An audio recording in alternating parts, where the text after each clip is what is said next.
I truly feel that my purpose is expressing my story, sharing my story through movement, through art, and then through being so passionate about that, it gives the people around me permission to also explore what their passion is, you know, to also do what they love to do and maybe discover what that is for them.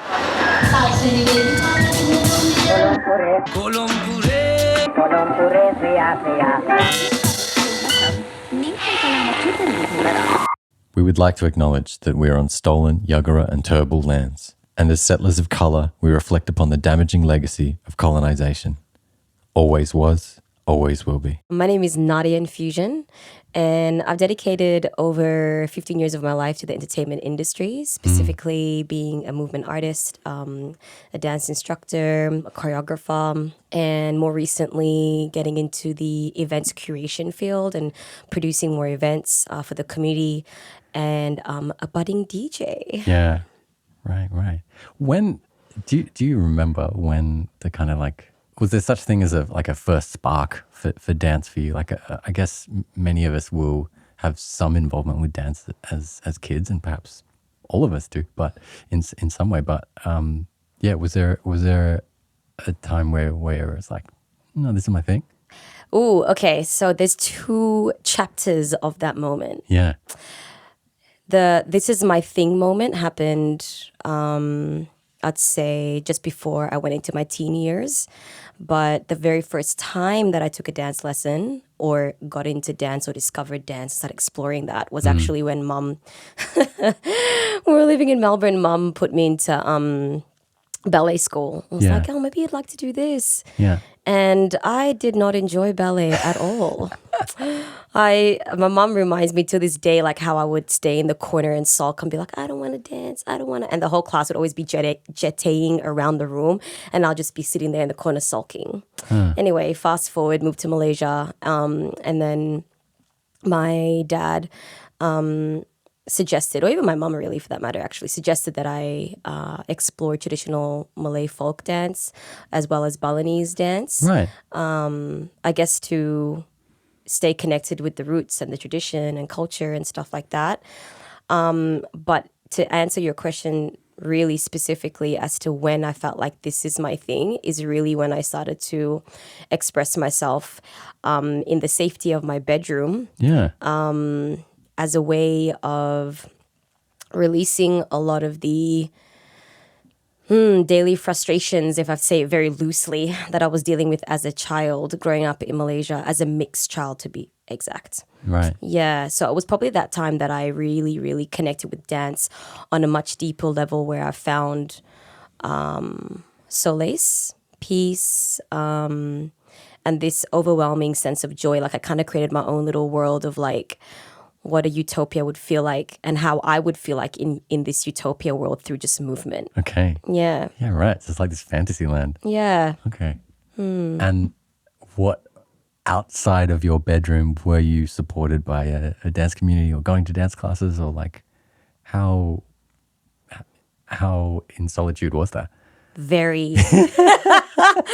I was not supported by no dance community or taking any dance classes. It was definitely a very personal practice. Yeah. Because it was very much a way to, like I was saying, release. It was a cathartic thing that I did, meditational almost, you know, not even almost. I would say that it was very meditational. And it was therapy using that word very loosely, of course. And it was my healer at the time. So that's why it was really personal. It just wasn't it was a sacred space. Yeah. I definitely didn't do it in a performative manner.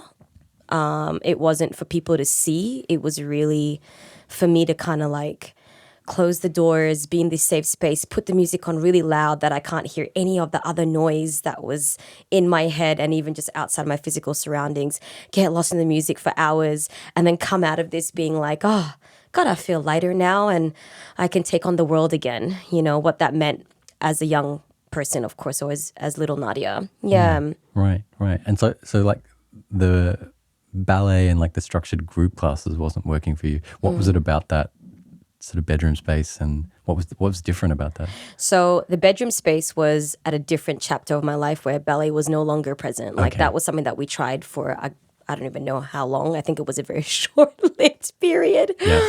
And then the traditional Balinese and folk dance was, traditional Balinese and Malay folk dance was, I suppose it was sort of overlapping with that whole bedroom period. Yeah. But I would say that the self-expression, improvisation in my room and everything kind of started to take a primary focus or a bigger focus when I started to sort of also leave the traditional dance classes world. So it really was a period where I was no longer taking dance classes, actually. Yeah. Right. Okay. And so when we're born somewhere and we move and we grow up somewhere and we've got origins from another place, they often call us like third culture kids, right?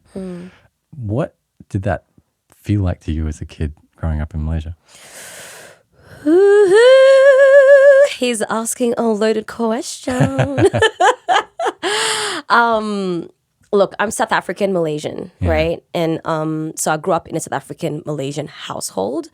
Being born in Melbourne or Naarm, and relocated or moved to Malaysia when I was 6 years old, right? And it was, if I were to like look back at that or try to put myself back in that time, it was really jarring and really confusing because I was just like, oh, I'm this, you're young, you're naive to the world, and you really just feel like you obviously discovering yourself and everything around you, and you're just feeling like, okay, I'm just this human being. Like all of these other parameters don't really figure in your life at the time. You don't understand those things, right? But I had to understand it really quickly because of the bullying and the discrimination and the racism that I experienced Right.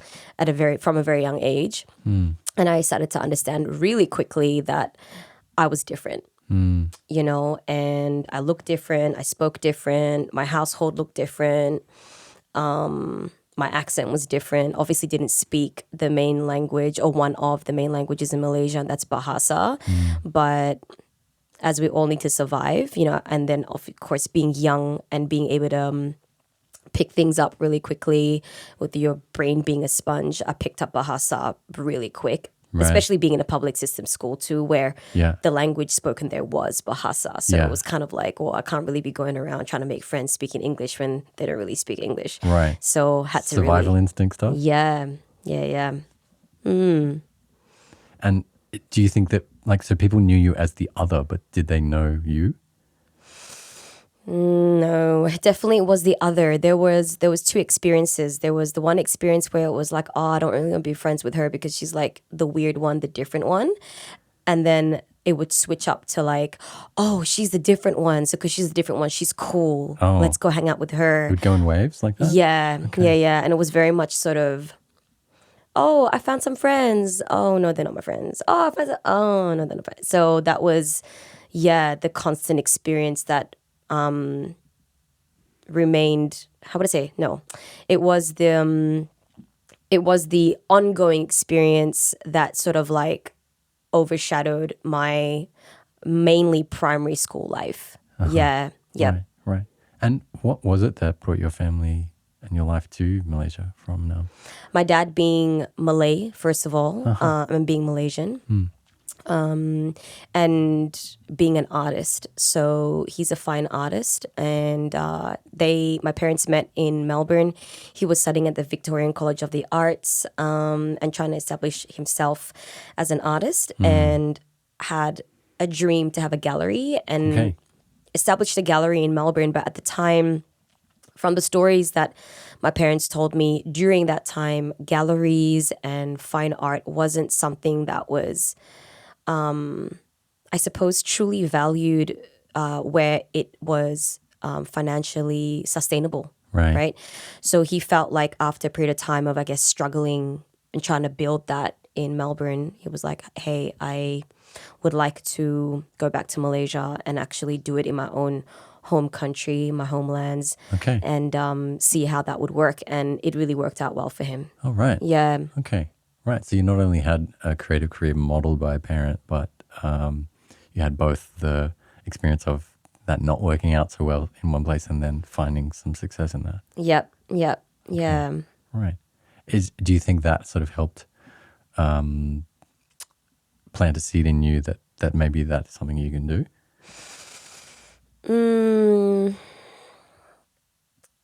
I'm very grateful for growing up with a father that was super creative.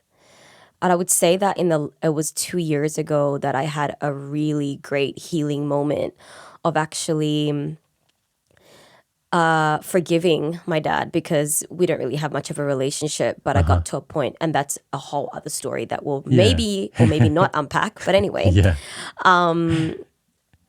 I got to a point 2 years ago where I forgave him, and I managed to actually see past all the crap, Yeah. to put it in most simplest terms, Yeah. traumatic experiences growing up in that family, and felt like I'm actually super grateful for what was shown to me at the time and growing up. So the double-edged sword was that, like, being so passionate about his art and so much married to his practice. Yeah. Yeah. He was a very absent dad, Okay. you know? Right. And obviously that affected me and my brother growing up, you know? Yeah, I was always yeah. like, oh, like, wow, like we really don't have a relationship. And for many, many years, that plus other reasons, I resented him, you know?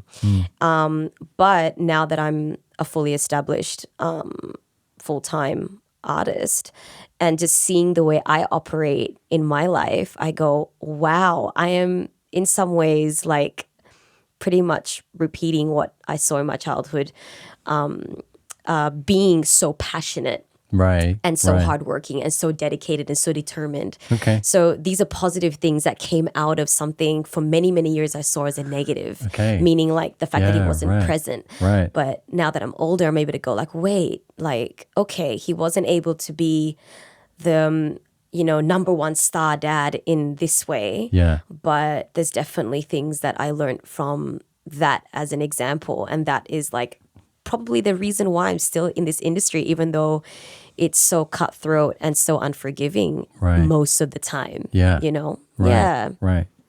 So that resilience was like baked in. Yeah. Okay. Yep. And when did dance go beyond the bedroom for you? I mean, you did talk about engaging with traditional Yep. dance in Malaysia, but I would say it was as I continued the practice by myself, for myself in my teenage years, I started to really feel like, I really love this thing called dance. Like, how could I potentially pursue this further professionally, take it more seriously? yeah. And for a very long time, I was quite arrogant about the natural talent that I had.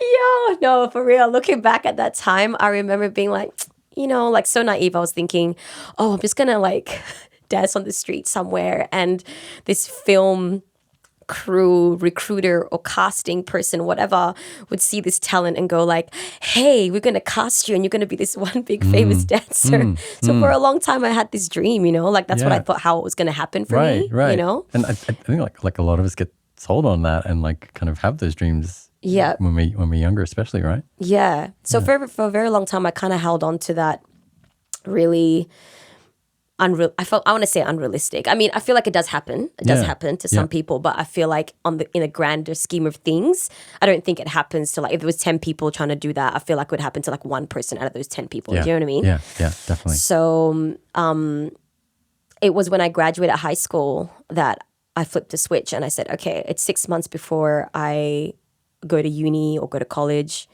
and I'm trying to work my way to getting back to Australia. What am I going to do in this 7 month period? And my mom had a friend from South Africa. She was the first colored ballerina to get into her school back in the day in South Africa. And that's another conversation again. Yeah. Yeah. But she was running a dance studio in Kuala Lumpur in Malaysia. And I basically said, okay, I'd like to spend the next 6 to 7 months actually going and doing a full-time dance course. So told mom that and got myself enrolled. And for 7 months, I was deep in doing my first full-time dance certification. So I did a bit of ballet, contemporary, jazz, Bollywood, and hip hop. Well, hip hop now, of course, I understand things a little bit better compared to then. Right. And multiple other styles. Yeah. And then was that just prior to heading into secondary education? No, that was the timeline. That was when I had just graduated secondary school. Yeah. So I was 17 years. Tertiary was it just prior to going into like a uni? Yeah. So I was 17 years old. Yeah, and that was when I really went like, hey, wait, I want to approach dance professionally here. So let's give it a shot. Let's humble ourselves, and let's not think like, we're going to get picked up and discovered like that, and actually take on some professional, proper dance training in the dance styles that would make it on to TV, music videos, and films. So traditional dance was there for the first 3 years of my childhood, of like from between 7 to like 9. Yeah. And then there was that big hiatus of just me exploring my own movement in my teen years. Okay. And then going like, wait, I actually think that it's time for me to take some proper dance classes. Yeah. What did that experience leave with you? What was the impression on you from that 7 months? It's very simple. It was just that I felt like, wow, I feel so good, happy, and at peace dancing. And what better way to live the rest of my life to just do that? Wow. It sounds so simplistic, but that's really what I wanted. Okay. And what I still want, because it is still the thing that brings me just so much peace. And, fast forward, because I was 17 then and I'm 36 now, right? Fast forward all those years. I've definitely, dance has been, even before 17, like when I started dancing in my room, and that was the cathartic practice, right? From that time till now, it still is such a powerful healer for me. Right. And I feel like knowing that power, and throughout that journey of like doing it first for myself and finding the healing that it brought me, over the years, it evolved into, wow, dance is so powerful. And how can I now share that power of movement and dance and have other people experience the medicine that it is? Yeah. And so what was the next steps in your kind of dance student life? So I studied really hard at in high school, got really good grades. And I did that because I had one goal. I didn't want to continue living in Malaysia.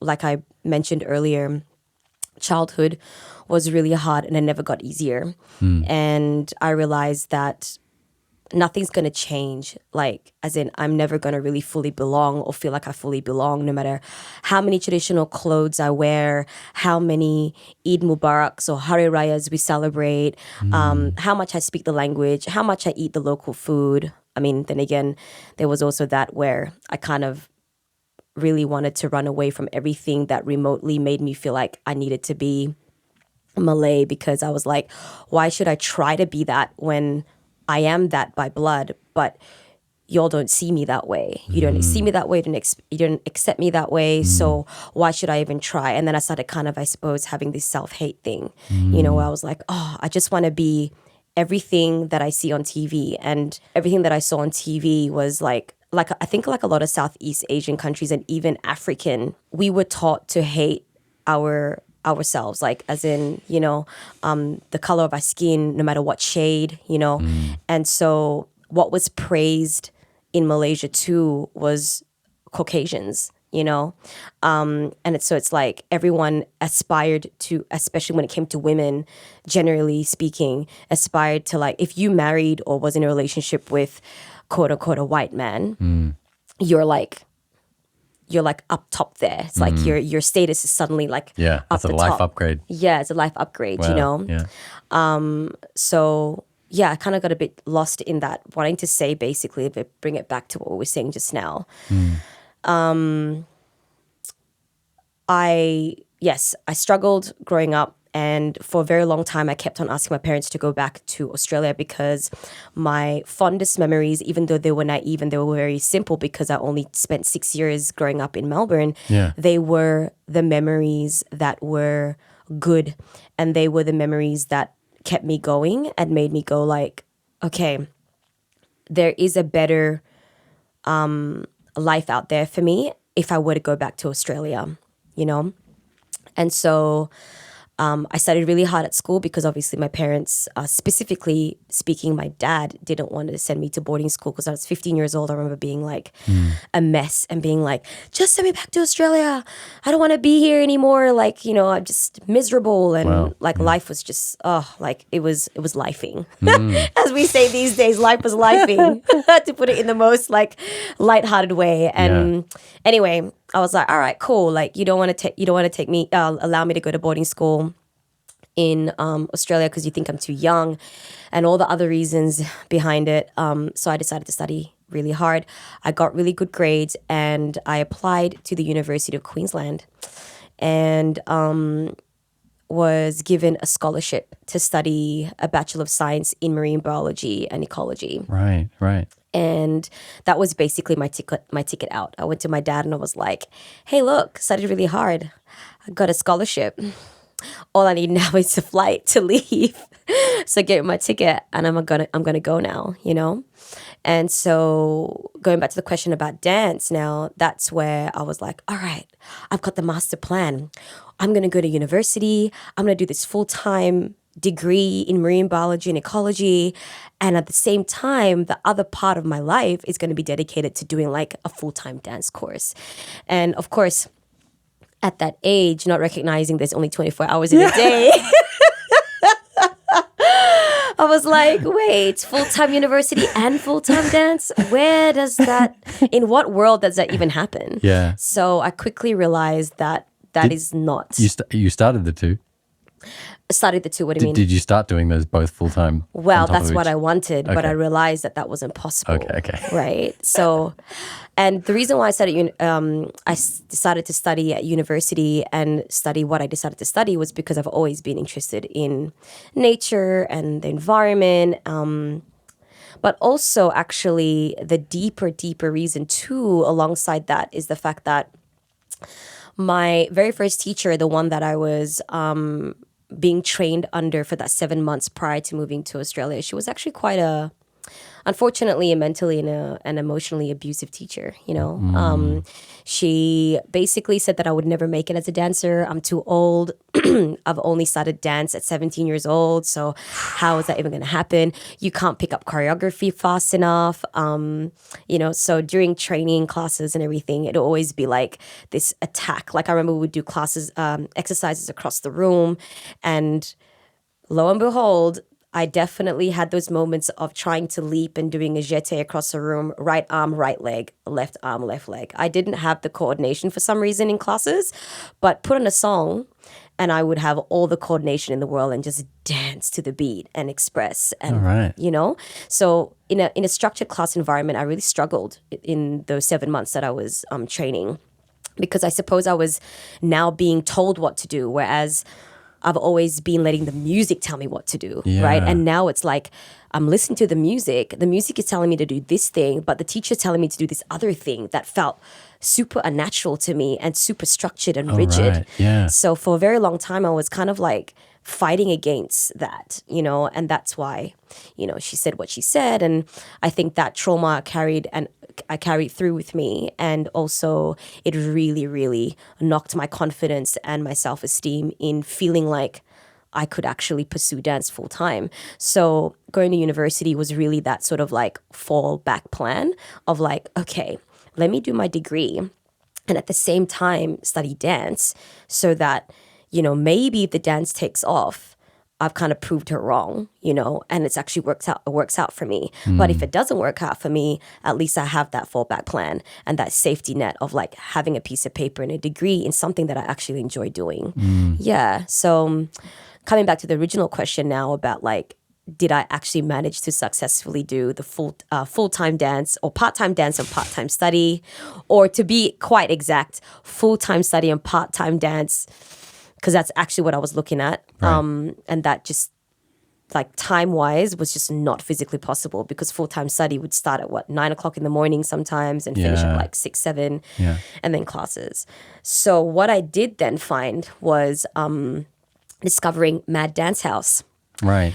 And during my university years, and I believe that was in 2000 because I came to Brisbane 2005. Okay. So it was in 2007 I discovered Mad Dance House. Was that relatively early days for Mad Dance House as well? Yes. There you go. They're running their classes out of the old Metro Arts building. Oh, I right. think on Edward Street, if I'm not mistaken. But I remember where it is. I just don't remember the name. Okay. But it's, smack bang in the middle of Brisbane City. Right. It was like 3 floors up. I remember a teacher by the name of Jules. She now does hair. And she was teaching the hip hop class. And here I am walking in with my street jazz sneakers and my bell bottom pants and thinking, yes, I'm about to do my hip hop. This is the hip hop wear. Yo, I was ready. I was like, all right, cool, let's go. It's Mad Dance House. I discovered a dance studio. So I felt like doing university during the day and taking classes at night at Mad Dance House was the way to still feed that passion and that desire that was still so burning, so strong within me. Yeah. Right. And was that a period so I'm imagining sort of like casual drop-in classes, like was it beyond hip hop that you were going to? Was it multiple styles that you were checking out? Yep. Okay. Yep. At the time, I think the timetable was a bit limited because of the fact that the space, she only had that one room from memory. I could be wrong, but I'm pretty sure it was that one room. So the timetable was limited. But when Mad Dance started expanding and then moved to Elizabeth Street, then there was like 1, 2, 3, I think 3 to 4 studios. Timetable blew up and expanded to like multiple styles from jazz to contemporary to ballet, hip hop. I think she had multiple other street styles, breaking and everything like that. Yeah, so I was kind of immersing myself in all the styles because I guess at the time I was still discovering what I liked, but then more importantly, I just loved it all, you know? Right. So this sort of smorgasbord, this like 31 flavors of dance assortment, beyond loving it all, were you also finding like, it's like, hey, that one really speaks to me and maybe that one really speaks to me? It was in 2008. A teacher by the name of Amelia Lynch, now Amelia Butler, she came to introduce what I do now, Dancehall. Right. But at the time, it was on the timetable titled as hip hop in brackets dancehall. And I was like, what's that? All right, I'm going to try it out. Okay. Tried it out. First class, Sean Paul Temperature was bumping on the speakers. Right. And I was like, all right, what is this? And then, I can't remember what the name of that animation is now, but there's a scene in the animation where the alien starts like, flailing its limbs everywhere, and it starts going like, oh my God, what's happening to my body?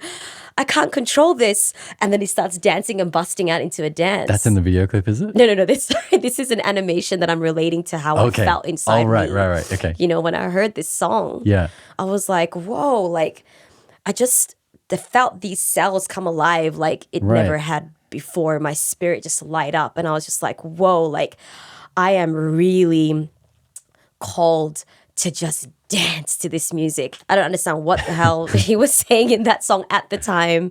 But all I knew was that the rhythm, or as we say, the rhythm, Yeah. and the melodies and the intonation and the flow of how he's singing and all of that, the bass line and all of it was just so like, it was hypnotizing. Just going back to that day and just talking about it, I just feel like it was yesterday, like how it just, and that was the beginning of me going, wait, yes, I love dance and I love movement and I always will, but there is this particular style that lights me up in a whole other way that the other styles don't.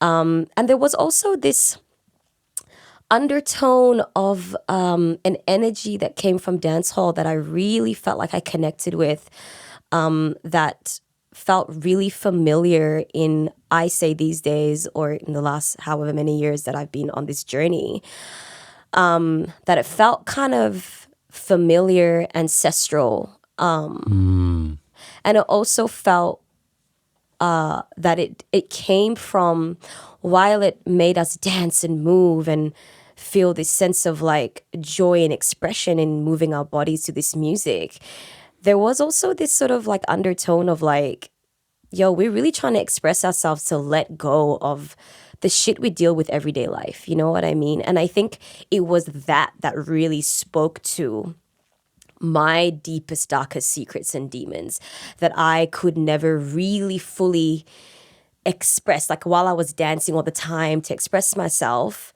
feel like I would express it and a little bit will be let go. But then like I would have to re-dance again. This sounds really weird. I don't know if you get me, but I feel like I'd have to practice again, like dance again to like deal with whatever was coming up for me again. And then it would sort of like temporarily be almost like a Band-Aid. It'll be like, okay, right. a little bit Band-Aid there. And it would be healed. Well, I'd feel like it anyway for that little moment. And then I'd be like, but wait, it's still there. But dancehall was the thing that really made me go like, oh, wait, I'm actually really dealing with it. Like I feel like I'm dealing with it and it's actually moving it towards the space of it being healed. Right. Right. Yeah. In a more, I feel like we're always doing healing work. It's never going to end, right, till we go into the ground. But I just feel like in that time, dancehall was speaking to those things and healing it in a more, I guess, semi-permanent to permanent way than the other dances and music were, you know?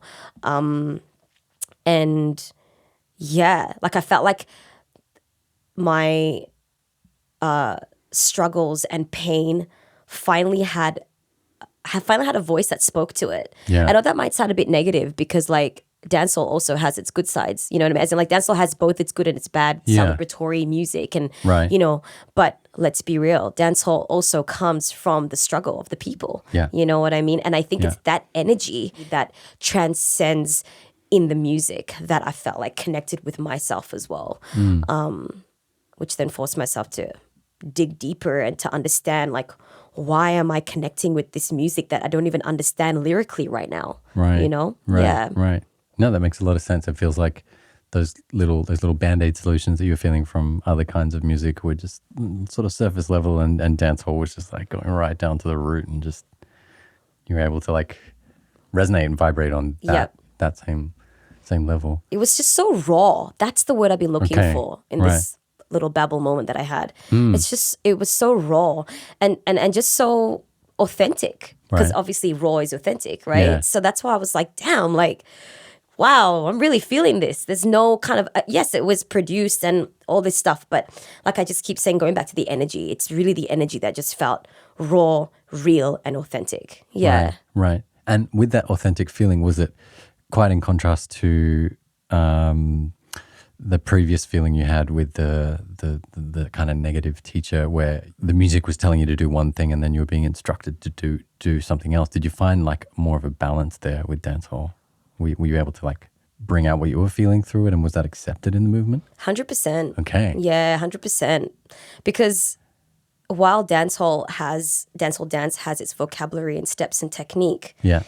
it still really celebrates authentic expression and individuality and telling your story through that movement. Okay. That's at least how I've experienced it in the years that I've been dedicating my life to the practice, right? Yeah. Yeah. So yeah, I felt that. I felt that I could truly be me in the gentle sides, but more so at the time that I discovered in the more raw and angry sides of me. Like it wasn't like I had to sort of like quieten and be fake or put on a facade to that side of Nadiah that was really hurting and that needed a voice and needed an outlet. And I felt like dancehall really spoke to that, you know, much like hip hop, really. I felt like hip hop was also that voice for me, because I was always going back. I felt like before I discovered dancehall, hip hop was that go-to for me. Okay. Yeah. Speaking of hip hop, you mentioned that the first time you saw the class, it was hip hop brackets dancehall. Yeah. I feel like some 20 years later, we would never see that. Everyone just knows what a dancehall class is. What was it like being part of that kind of like, I don't know, almost, was it like the frontier of exploring that music style and dance style in Australia? Were there, you know, just like one or two teachers here and there doing it? And what was that feeling?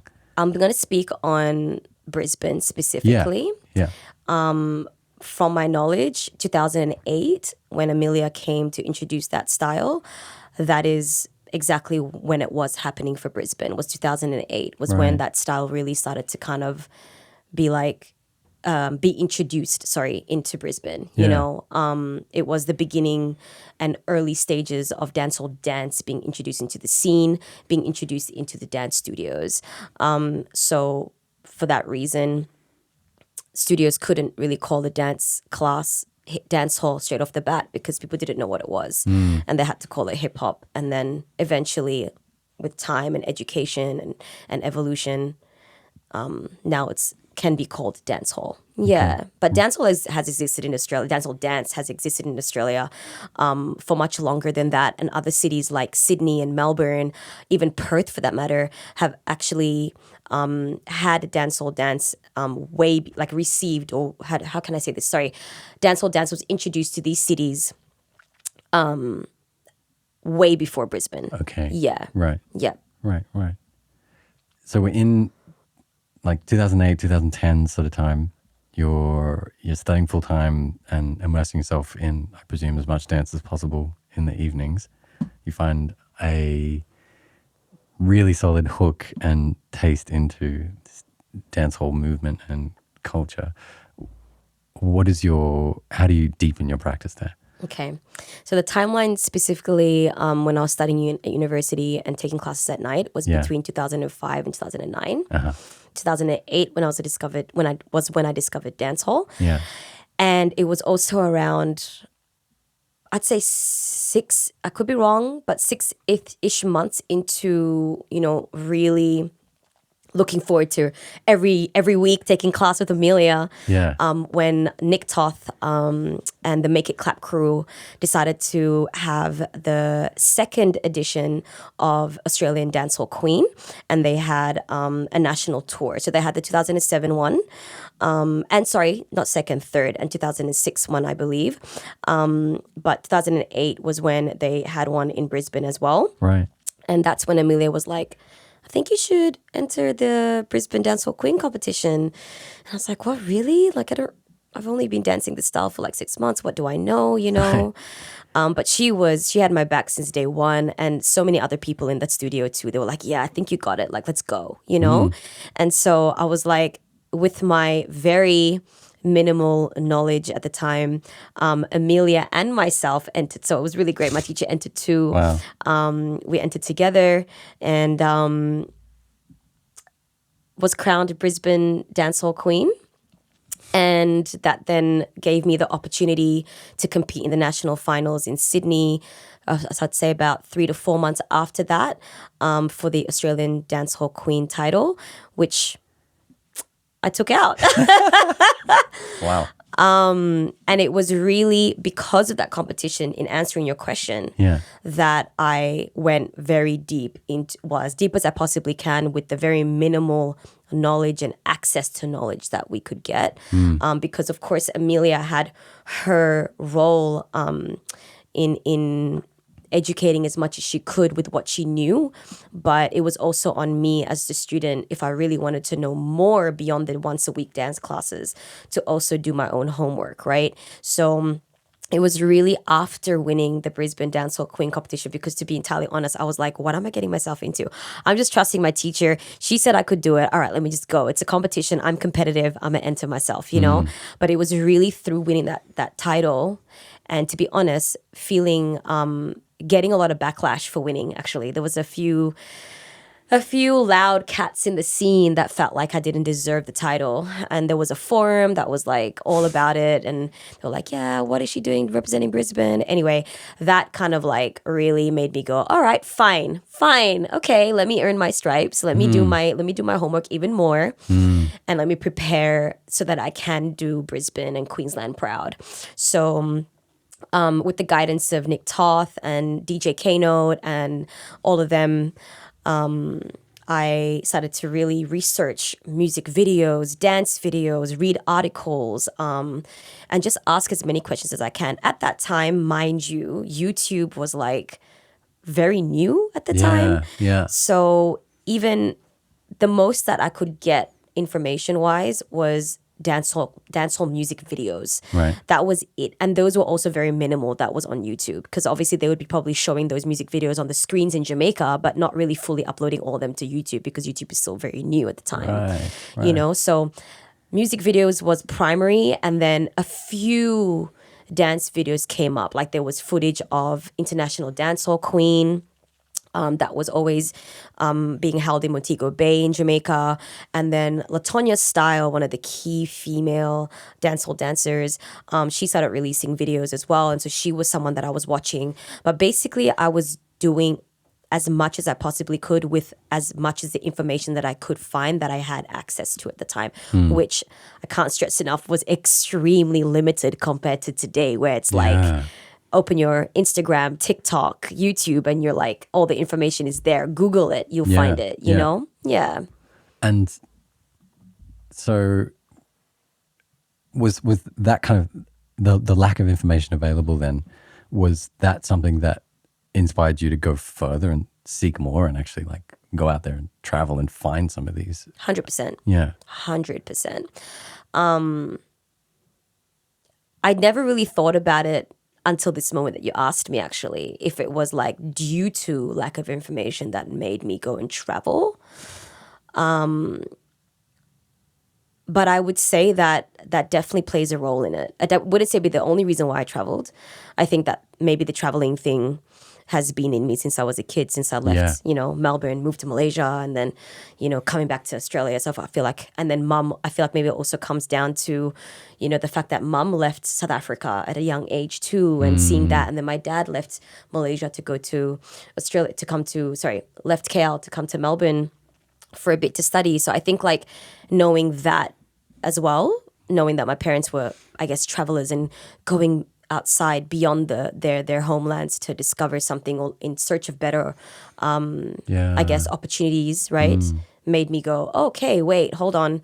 Maybe there's something beyond as well, wherever I am, to keep traveling and learning about other cultures and all that stuff. But I think that specifically in relation to reel it back in, because I tend to go off track. In specifically to dancehall, knowing that it came from Jamaica, knowing that Jamaica at the time for me felt so like a foreign land, Australia, Jamaica, in the maps, you look at it and you're like, wow, it's so far away, But I knew that I had to go there one day to fully understand.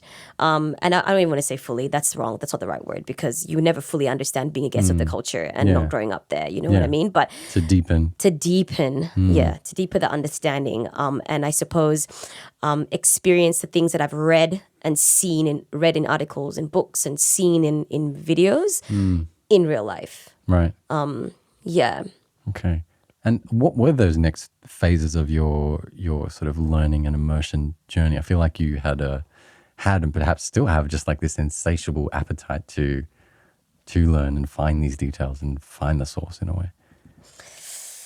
I think through dancehall, right? Dancehall has done so much for me. Like, besides everything I already told you about, like healing and speaking to these parts of me that never had a voice before, it also made me go, wait, like, why do I feel that this sound feels familiar and almost ancestral, like I said to you before, right? And that made me really go, hold on. I never had the privilege growing up, unfortunately, due to family issues, to ever go and discover firsthand my South African roots, right?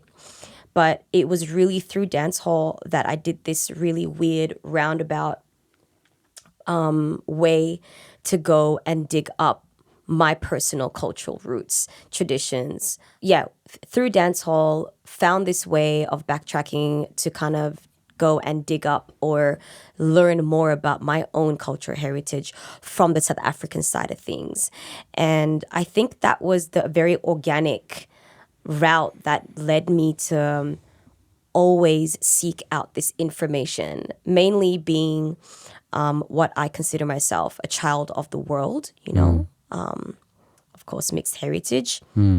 And, my mom being a colored woman and knowing the history behind colored South Africans, yes, that is a term that is used. And knowing that there's history there with, the indigenous Khoisan people, Bantu tribes, Europeans, knowing that there's such a large, rich mix of cultures that exists within the colored communities of South Africa. And then knowing that that's part of my heritage, but also knowing that from my dad's side, my dad is Indonesian, Saudi Arabian.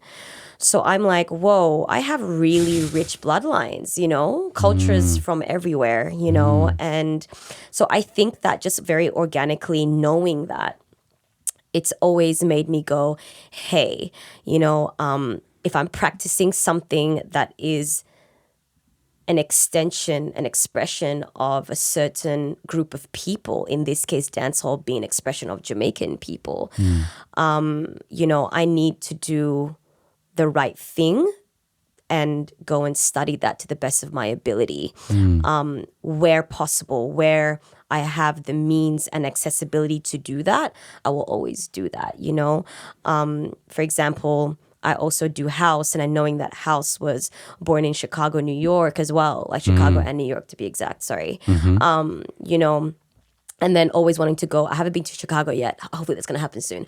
But I always go to New York and experience the house parties there, Of course, New York being the home and birthplace of hip hop as well, So I think that this is probably opening up a whole other topic as well, but I think it's comes down to also knowing that besides being a practitioner, I feel like I always just see that I'm a student of the culture, forever learning, whether it's my own cultures, whether it's another culture that's not necessarily mine or that I have in my bloodlines, if you say it like that.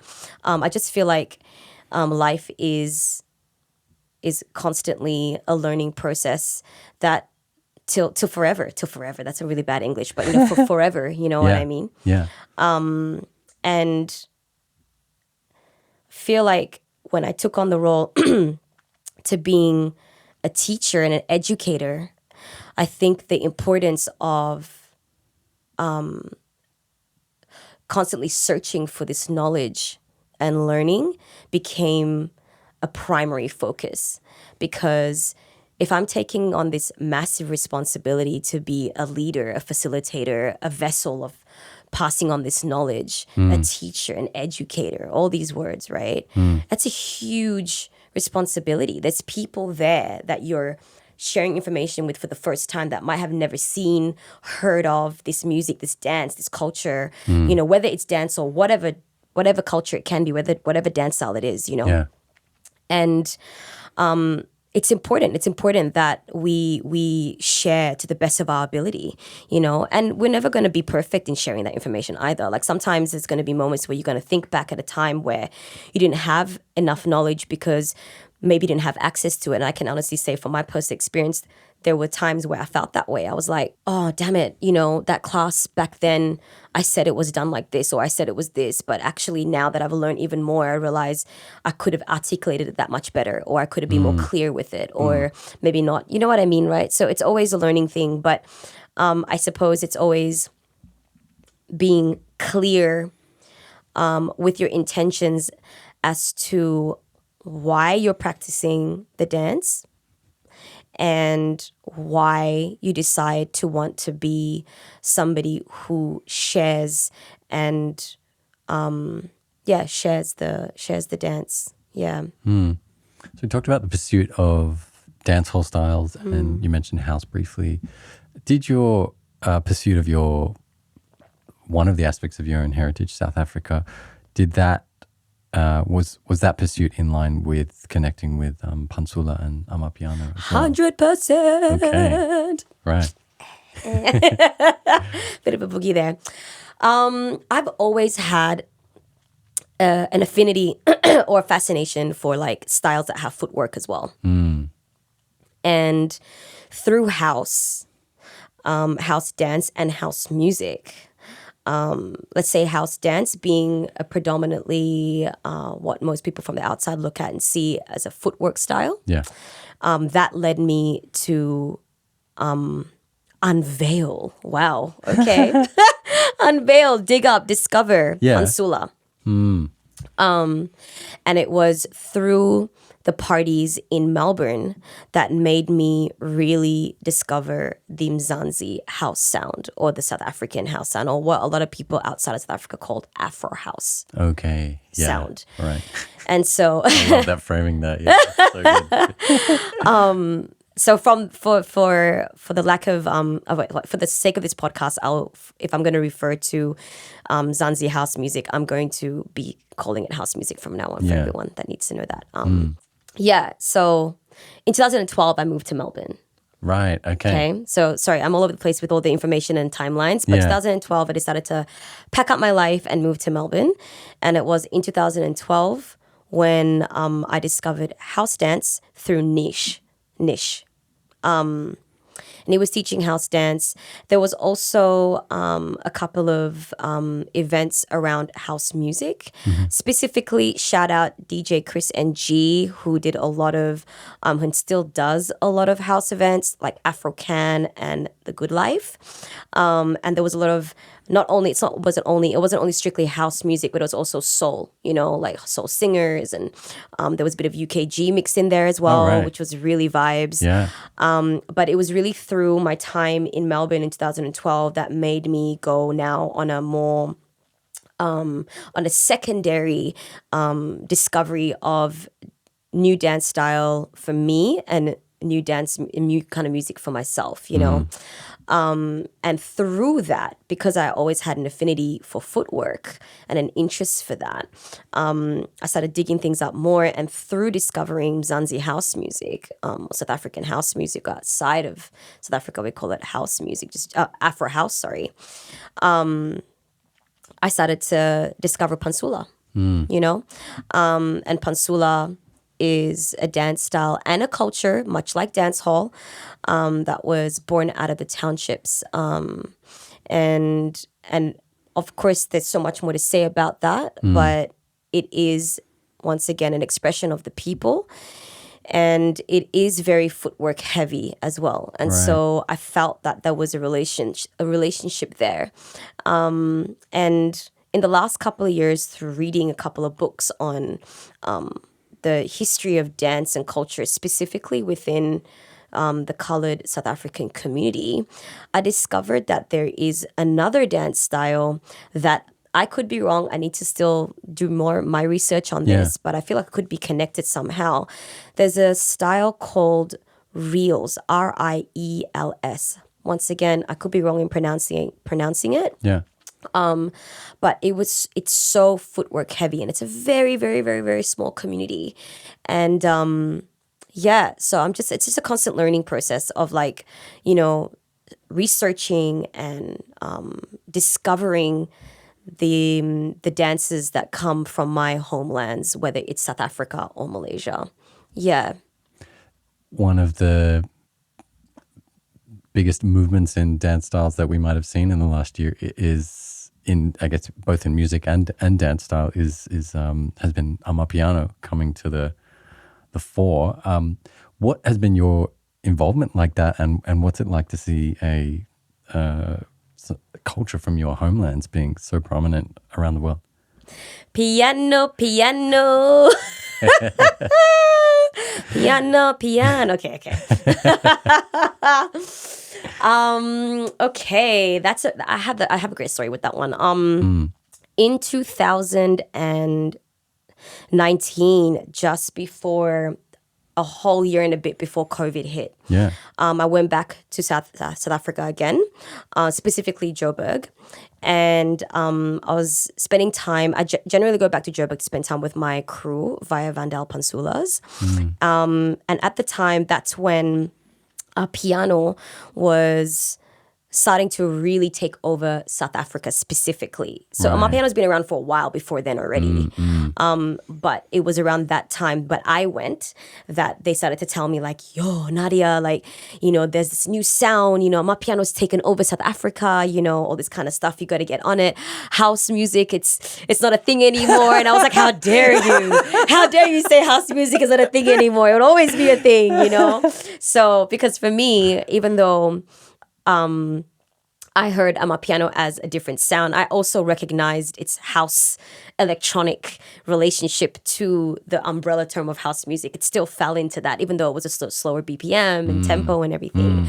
But I remember at the time when I heard it in 2019, when I was spending time with them, I was like, yo, this sound, it's deep and it's dark, and the bass beat is juicy, and it's like it really kind of, and especially on the big sound, it has to be on the big sound systems. It cannot be on small speakers. Right. My piano can never be fully appreciated if it's on small speakers. I have to stress that, because I remember when I heard it on the big speakers, I was just like, boom, boom, and I was like, wait, no, this is strong, you know. And I really enjoyed my time at that time, back in South Africa at the time.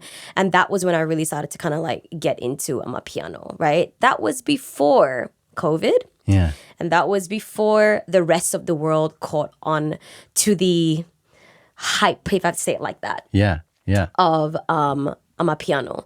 So fast forward now, COVID's hit, everyone's now in lockdown, and I guess everyone's seeking refuge in all these different social media platforms. People are mixing live and being able to, I guess, reach audiences like they've never been able to reach before, you Right, know? yeah. And so one of my fondest memories was when Cubs That Is Small and DJ Maporisa were like clockwork, always live. I don't know where they got the creativity from. I mean, maybe obviously it's through the struggle of being in a lockdown or whatever it is, you know what I mean? Like, I think some of the greatest creative projects and ideas that were born out of these moments. And as we know, the greatest art forms and styles, hip hop, dancehall, pansula, all came out of struggle, right? All came out of adversity.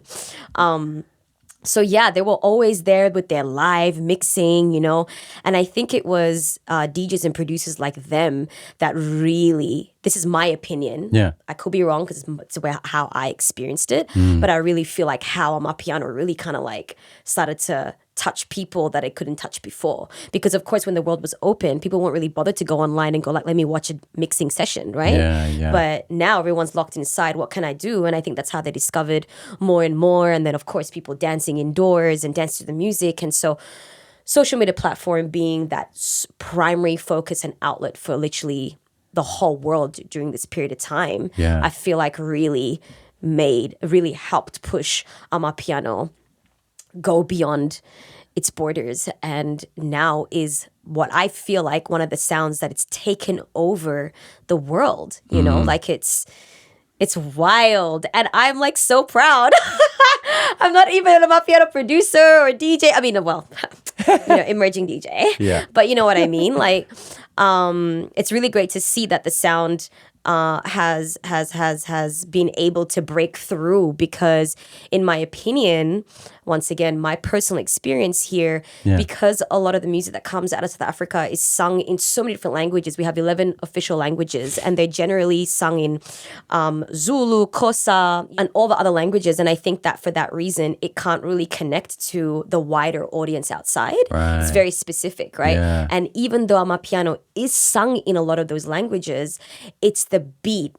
I feel like it's the beat that really captures people, and that's the thing that resonates throughout. Like when people kind of go like, I don't understand what these people are saying, but damn, I'm really feeling this beat right now. You know what I mean? And I feel like maybe once again, going back to what I was saying about this thing about being locked down and all this kind of things, I feel like that really, like it's like I feel like people kind of listened more Do you know what I mean? Like I feel like they listened more, like they paid more attention maybe. Yeah. Because like South Africa's been producing, don't mind me, I'm going to get a bit patriotic here, but South Africa's been producing like some great music for decades, Yeah. like through all the genres. You know what I mean? Yeah. Gom was one of them, you know, even though it's a smaller genre now, of course, house, you know. But like I said, I just think that these sounds unfortunately didn't really break through, whereas Amapiano did. And I think it did because of the context that it broke through on as well. Yeah. Right. But also the distinct movement and the way that like represents a culture. I remember like the first few like Amapiano video clips I saw. It's like these people are like talking a certain language with their bodies, and I don't know any of it, but it is amazing to watch. Like, Yeah. I feel like that is also like a big fact. Like, not just maybe we're not understanding the words, and but we're feeling the music, but also we're in lockdown, so we're seeing some visual to it. And I imagine even in the DJ sets, the DJs are also speaking that language, and I feel like there's like a sharpness to it. Like some of the movements are really like.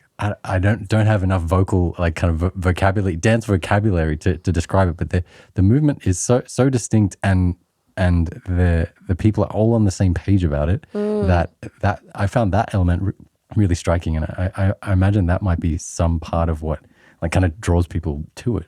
Yeah. I think that I keep making this disclaimer as saying that this is my opinion, because obviously it's my opinion and it's my experience, right? Yeah. And also from the years of studying and practicing multiple different styles. I feel like Amapiano has caught on and become so widespread because it's accessible. What I mean by that is with the slowed down tempo, people can pick up the movements a lot easier, Okay. right? And people that not necessarily are fully blown trained dancers, Right. Okay. Because Amapiano is basically a evolution, or it is a combination that takes inspiration from multiple different street styles that had already existed in South Africa before its time, right? Pansula is namely one of them, Spujwa as well, Benga as well, you know? These are moves that had like a strong presence in different provinces around South Africa, different communities. And I think that Amapiano movement is literally lending from all of these movements. And then also through that, new movement is being created at the same time. Right. You know, it's kind of like music, right? Like, you know, when how new genres pop up because of a DJ accidentally bumping up the tempo, right? Yeah. It's the same thing with this movement, I feel. You know, Pansula is very fast. When you watch it, you're like, oh, okay, wait, I'm going to just sit down and watch this rather than let me try it. You know what I mean? So whereas when you watch Amapiano, you're like, oh, actually, it's a tempo that I can kind of follow, you know? So yeah, a lot of the movement for me, having practiced Pansula first, I feel like I can see a lot of the Pansula influences in Amapiano, you know? And like they say in the country, Amapiano is a lifestyle, you know? And another famous phrase that we like to say is the aim is not to sweat, because, you know, you just want to be like grooving nicely and still looking fine and fly and, you know, but still doing the grooves, but not going too hard. You know what I mean? Like, yeah. And there's multiple subgenres and sounds within Amapiano as well. You know, not every single Amapiano, if I want to say sub-genre or sound of Amapiano is danced on, you know what I mean? Like a lot of the sounds that we hear on TikTok and Instagram or social media in general, it's like usually the commercial beats or what we say quantum sound, like the really heavy ones that have the log drums, you know? Okay. That's really attractive because it's like people hear it and they go like, oh, I want to like hit all those beats, you know what I mean? But you've also got the super chill sounds of Amapiano, which is usually, you know, you experience them in like more chilled out family community gatherings, so to speak, and people are just more like a braai, like a barbecue period, barbecue period. Usually at a braai is when these kinds of more relaxed, chilled out tunes are being heard, and people are like more of it. Yeah. Right. So going back in early 2019, that South African trip, catching early waves of, perhaps not early waves, but waves of saturation of Amapiano going around the country. Are you already teaching dance at this stage, but still going and pursuing your learning? And there's like a loop between those, like the student teacher hats are kind of worn in some sort of Absolutely. cycle. Yeah. I've started teaching dance in 2010. Right. And I started teaching dancehall, Yeah. amongst other styles, hip hop, a bit of jazz here and there, because at the time that's when I was like doing all those styles still. Yeah. And then eventually I started to specialize and focus mainly on dancehall. And then present day, I do a bit of house, a bit of Afro fusion styles, and more recently, Amapiano. But yeah, I think that like if I didn't wear the student hat often and go and fill my cup, like my mum likes to say, and get more information and knowledge and feed into my own personal practice, and never-ending book of information, I don't think that I would enjoy teaching as much. Right. Because I think, it's my opinion, once again, it's important that dance teachers are also being students. You because where is your inspiration, or who is your mentor? Like, our mentors have mentors and they have mentors. We always have mentors. That's right. Yeah. And so it's like, there's this common misconception or misunderstanding that as soon as you step into this role as being a teacher, you're automatically a leader. And yes, you are.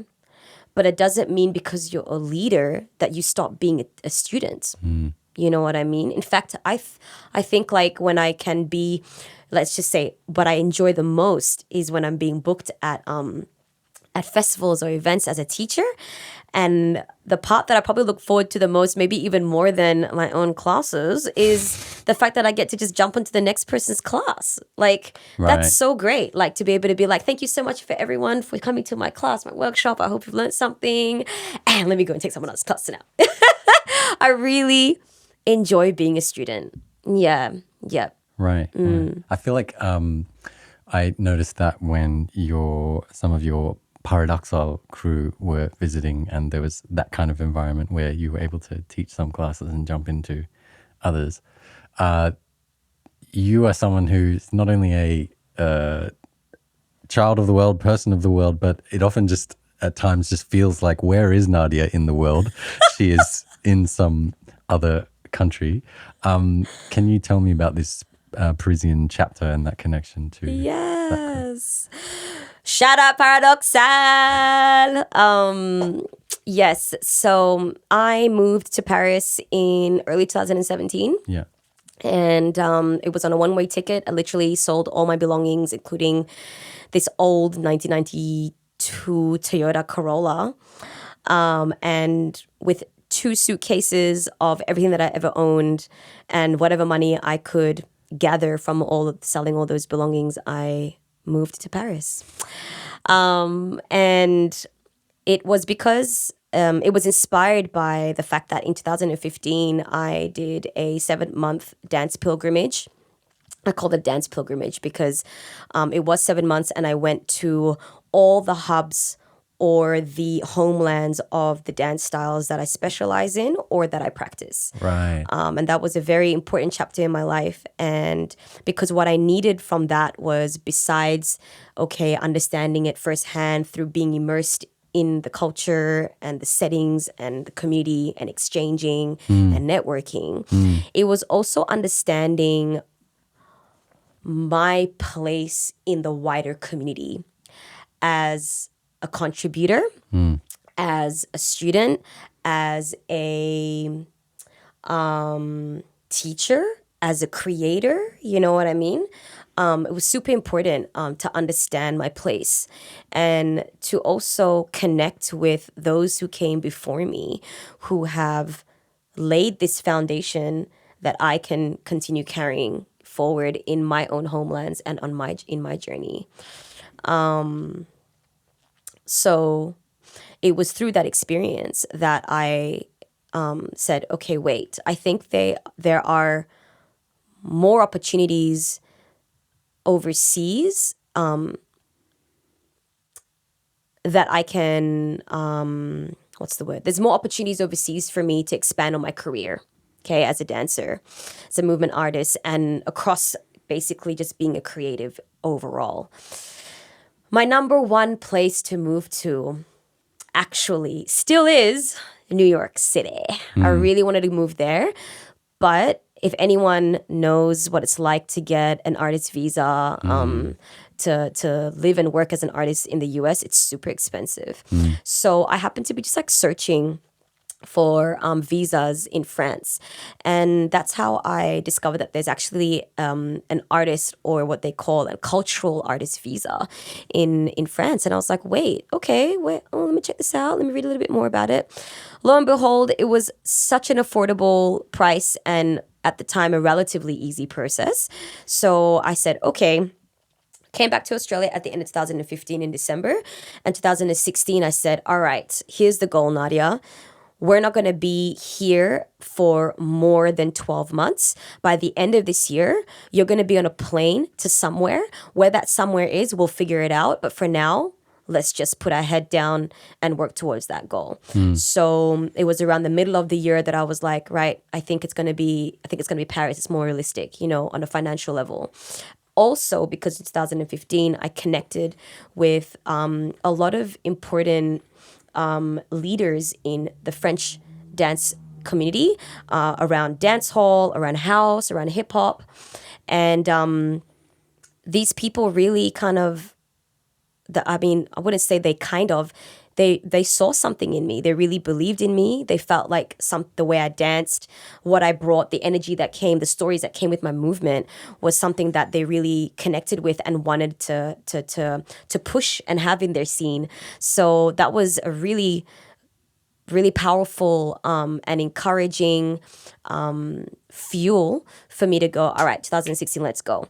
So worked, saved all this money, and moved to Paris to 2017. And so now I'm in Paris, and I've reconnected with Babson, my late mentor. He's no longer with us, rest in peace, from the Wanted Posse and Serial Steppers crew.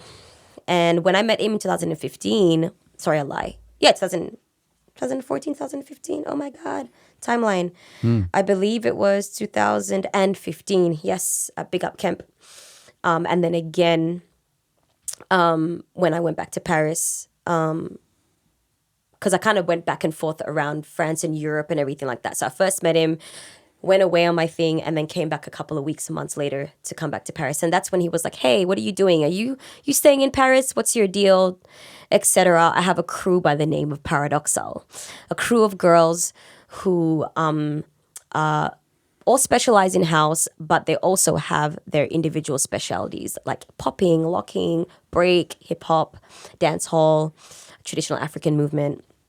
And I was like, my eyes lit up, because I remember seeing a video of them after my first trip, I believe it was. It popped up on my timeline in Facebook, and I was like, oh my God, who are these girls? Wow, what a dream it would be to be a part of like an all-female, all-style dance crew, but specifically house too, because at the time I was getting really, really into house, alongside my dance hall, of course.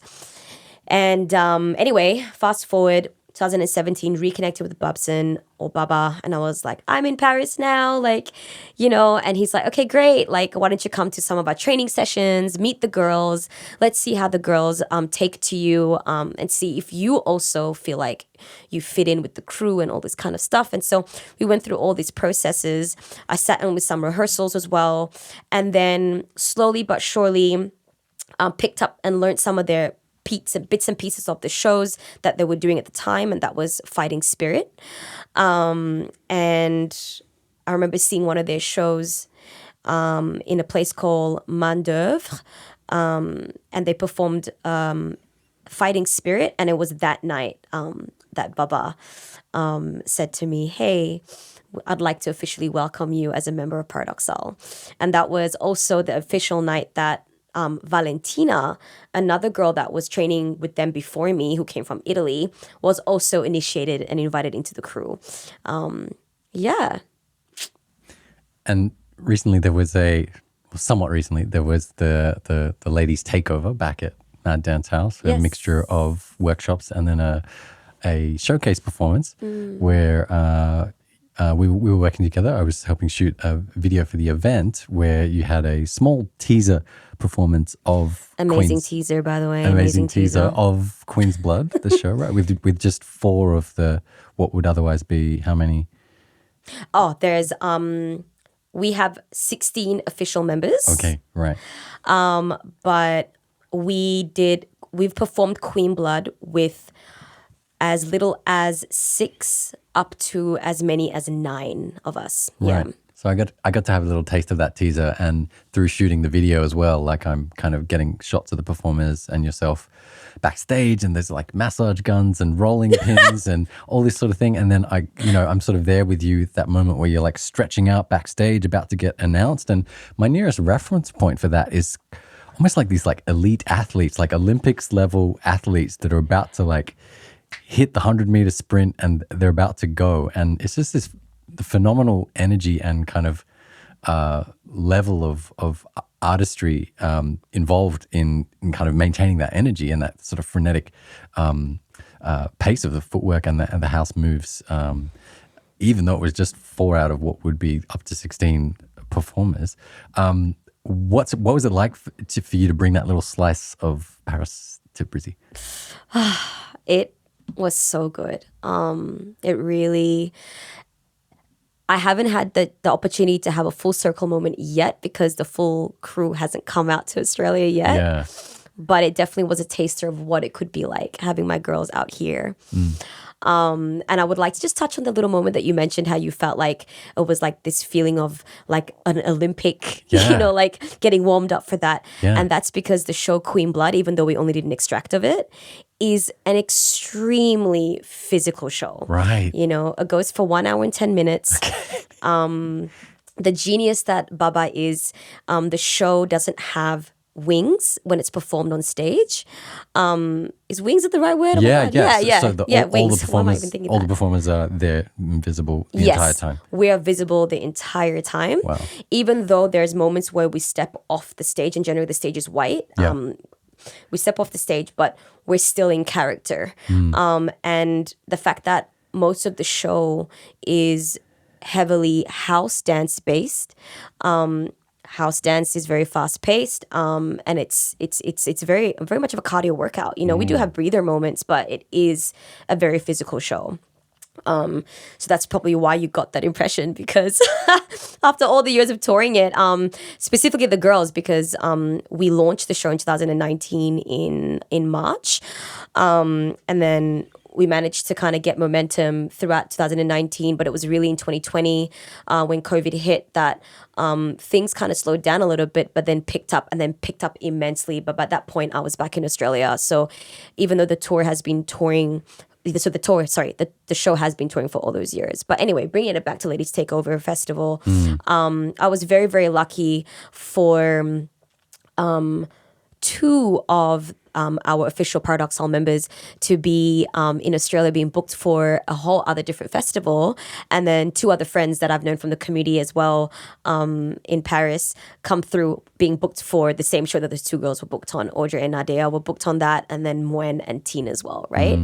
And anyway, so I was like, what a great opportunity. Australia is not right next door to France. Like, let's try and figure out how I can bring these girls to Brisbane, because I really would love the community to have the opportunity to learn and exchange with all these phenomenal dancers, in my opinion, across the different styles. And so going back to the showcase night where we performed Queen Blood, it was really emotional for me, I must admit, because it is still my dream to have Queen Blood tour Australia. Not because of the fact that I was in the show, I'm part of the original cast, or part of the fact that we helped shape and build and choreograph the show with Bubson.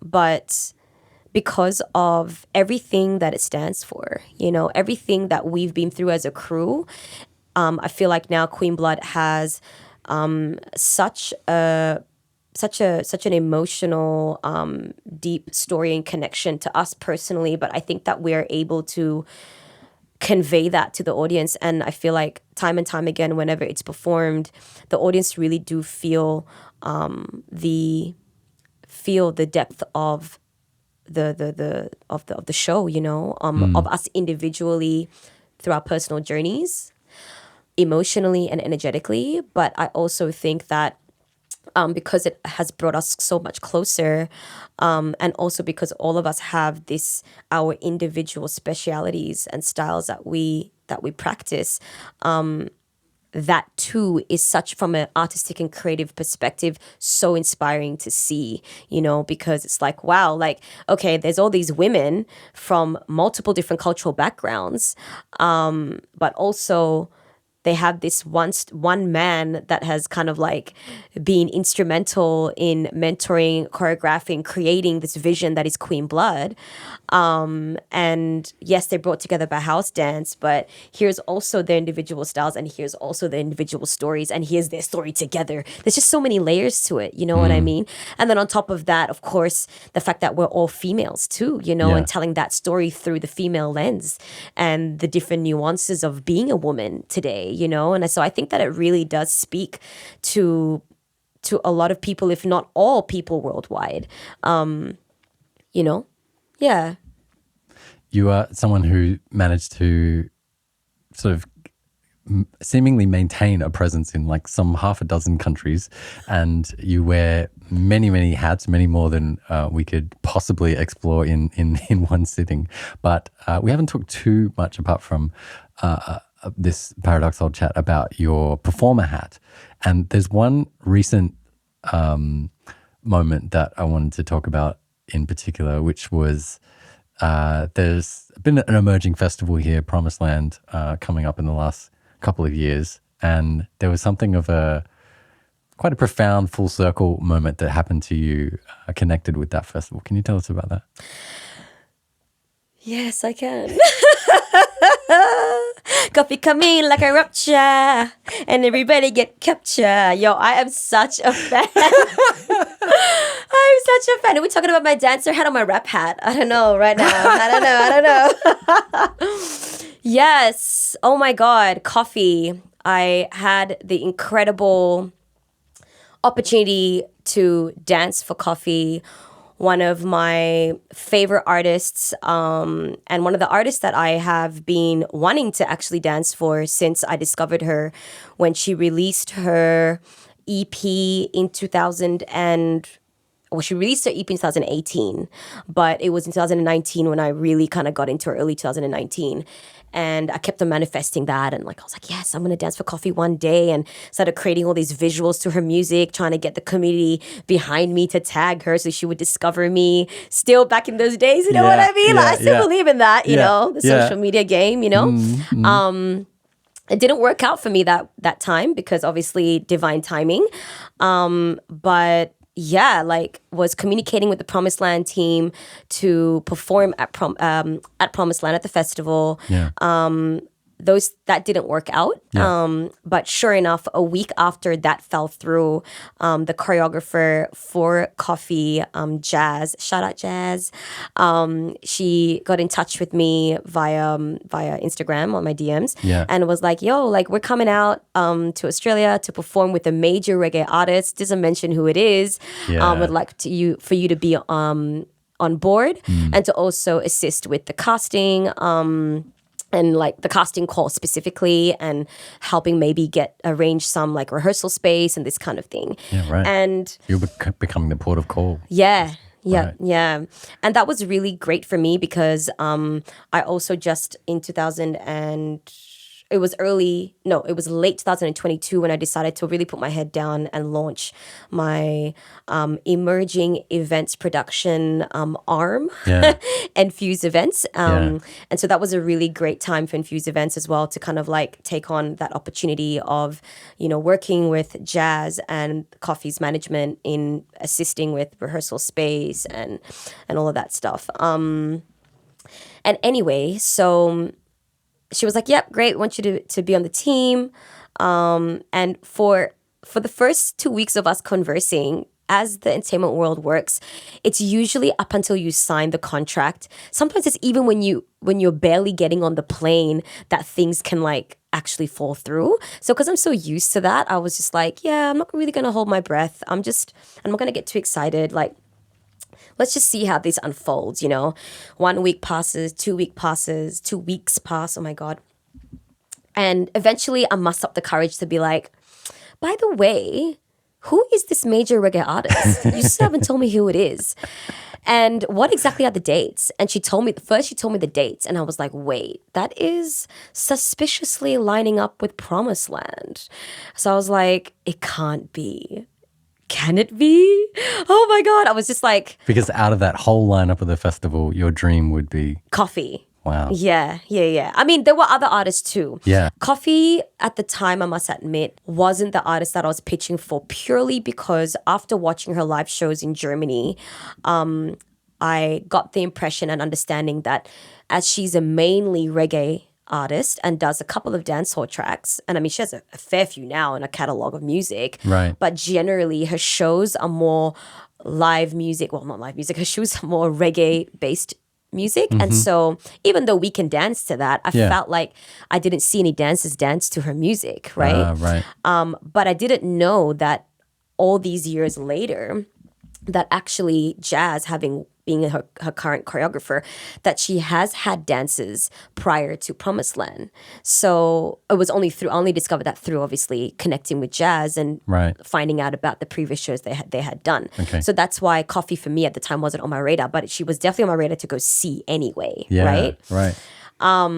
But anyway, so asking her, who's it, and she goes, okay, you know how the industry is, but as we've been communicating, and I know that you understand how the industry works, this stays confidential, but it's Coffee. And I was like, literally going like, as in the Coffee, like this cannot be real. And I was just, like, usually when I get excited about these things, I do a little like kind of thing moment. I have a little kind of moment, and then I go and I just kind of jump up and down and everything, and then I go, okay, wait, come back to earth. It's not like it's not confirmed. Don't get too excited. Yeah. Let's breathe and let's just go like, all right, manifest that it's really going to go all the way through the end. You know what I mean? And anyway. Yeah, because you've danced for some big names before, but this one was for you. Yeah. This one, the way it came in, that is why I say divine timing. That's why I believe so deeply in the universe and being aligned with your purpose and truly believing in what you're here on this earth to do. Like I truly feel that way. I truly feel that my purpose is expressing my story, sharing my story through movement, through art, and then giving, and through doing that, through being so passionate about that, it gives the people around me permission to also explore what their passion is, to also do what they love to do and really maybe discover what that is for them, in this lifetime. Yeah. And so because just the way that happened was just way too much like a dream, Promised Land organizers fell through. A week later, I've met Jazz in a class once before when we were in New York, but it's not like we stay connected that way. You know what I mean? We didn't go out and eat together when I was in New York. We didn't chill like that. It was in a classroom that I saw that she was there. Right. And and then she hit me up. But I also want to give a shout out to King Kayak, my bro, who I brought out around the same time that Coffee was here. It was actually also King Kayak who mentioned to Jazz, I got my girl, my sis in Australia.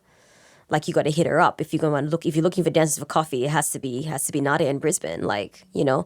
So also thanks to him, yeah. Well, I feel like after diving into these aspects of your story, that I might wake up tomorrow like feeling like I've got some jet lag. But I would like to thank you so much for coming on Creator Tales today. Thank you so much for having me. Pup, pup, pup, pup.